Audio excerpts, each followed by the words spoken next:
ప్రతి సాయంత్రం చిన్న అను ఇంటి వెనుక ప్రాంగణానికి పరుగెత్తుకుంటూ వచ్చేది. అక్కడ ఏంట్ ఒక పాత మామిడి చెట్టు నీడలో ఆమె తాతయ్య రాఘవయ్య ప్రశాంతంగా కూర్చుని ఉండేవాడు. ఆమె వచ్చిందంటే అతని ముఖంలో చిరునవ్వు మెరిసేది. తాతయ్య కథ చెప్పాలి అని ఆనందంగా అంటుంది అను. రాఘవయ్య దగ్గర ఎప్పుడూ ఒక కథ సిద్ధంగానే ఉండేది. ధైర్యవంతులైన రాజుల కథలు, తెలివైన జంతువుల కథలు. ఆ కథలన్నింటినీ అను ఎంతో ఇష్టంగా వినేది. ఒకరోజు అను ఆసక్తిగా అడిగింది, తాతయ్య మీరు ఎప్పుడూ ఈ చెట్టు కిందే ఎందుకు కూర్చుంటారు? రాఘవయ్య మెల్లగా నవ్వుతూ చెప్పాడు.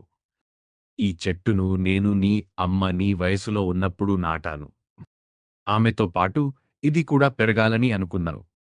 అలాగే నువ్వు కూడా బలంగా, మంచిగా పెరగాలని నా కోరిక. అది విన్న అను ఆ చెట్టును గట్టిగా హత్తుకుంది. అయితే నేను కూడా దీన్ని చూసుకుంటాను తాతయ్య అని చెప్పింది. కాలం గడిచింది, సంవత్సరాలు మారాయి. అను పెరిగింది, పెద్దదైంది. కాని ప్రతి సాయంత్రం తాతయ్యతో గడిపే ఆ సమయం మాత్రం మారలేదు.